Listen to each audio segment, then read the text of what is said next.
We're getting closer to selling our parents' house. And last week, my sister and I took the week together and pulled out most of the things that mean the most to us.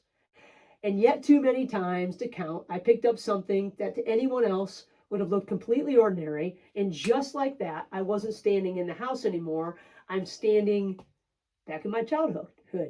Memories, Christmases, birthdays, watching my dad mow the grass, family dinners, conversations I hadn't thought about in years. And it reminded me of how incredibly powerful our brains are. One smell, one song, one object, one place can instantly activate an entire network of memories and emotions. Neuroscientists call this associative memory.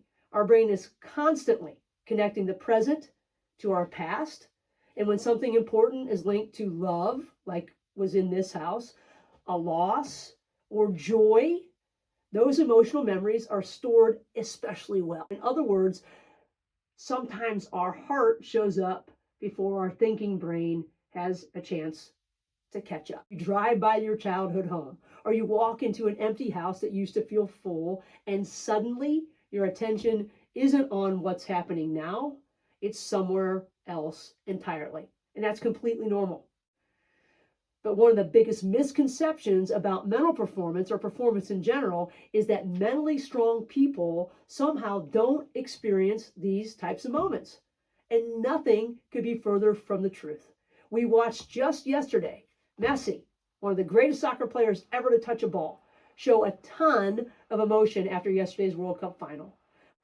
But I'm so glad Messi gave us such a great example of the fact that the strongest people don't suppress emotion. They allow it.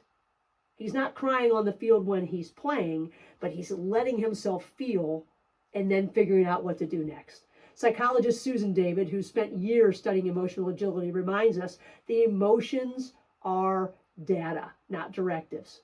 Think about that for a second. Your emotions are giving you information. They're not telling you what you have to do next. And that's an incredibly important distinction. So as I stood in my parents' house this week, I had a choice over and over and over again. I could stay in those memories, or I could gently remind myself that I'll come back to this, but right now, the next box needs to be packed. Not because I wanted to ignore my grief or my sadness or my joy or whatever it was, not because I love my parents, grandparents, or that place any less, but because there was work that still needed to be done. That's not suppressing emotion. That's regulating attention. And those two are two very, very, very different things. And they're not mutually exclusive.